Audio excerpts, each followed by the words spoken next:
I fitted a K&N air filter at about 20,000 kilometres. My bike's done just over 50,000 now, and it's time for a clean. It's a bit of a bugger to get at the air filter, so let's time how long it takes.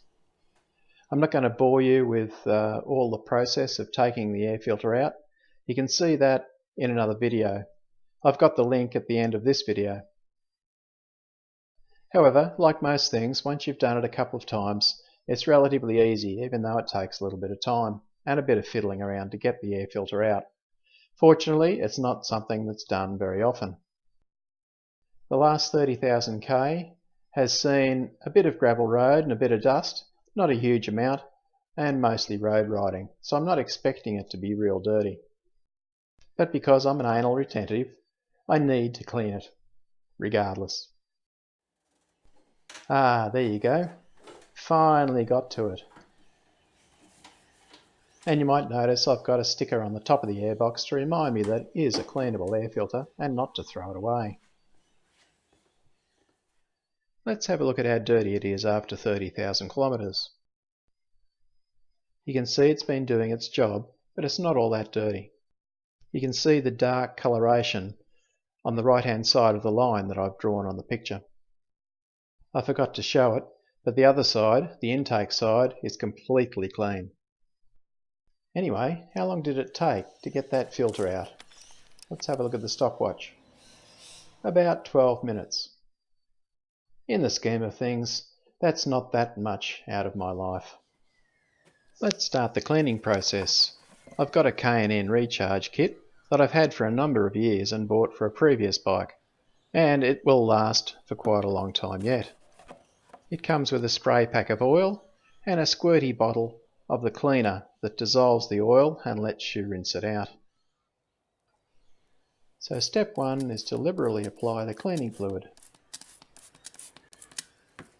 Rumour has it you can use ordinary washing up liquid for this, but this is part of the kit and I've still got it, so why not use it? Now it needs to sit for about 10 minutes while the cleaner dissolves the oil.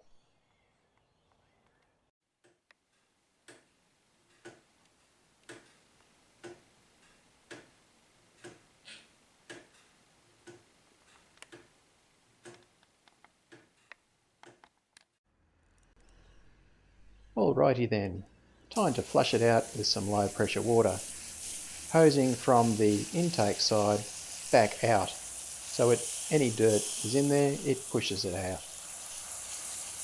I found the cleaner liquid must have done a pretty good job because it seemed to clean up really easily. Then I just shake out the excess water. Never use a high pressure air hose for this because it could damage the fibres in the filter. Now the filter needs to be left until it's completely dry before I re-oil it with the oil spray. So again, we watch time pass.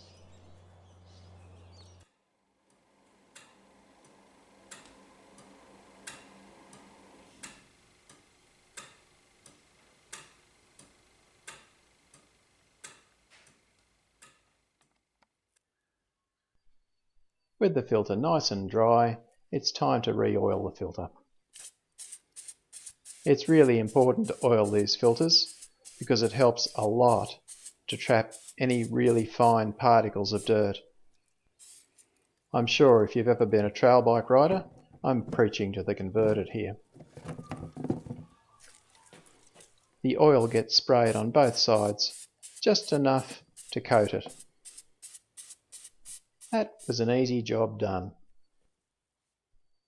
Give it a wipe with a rag to just clean up the overspray, and then it all goes back together again.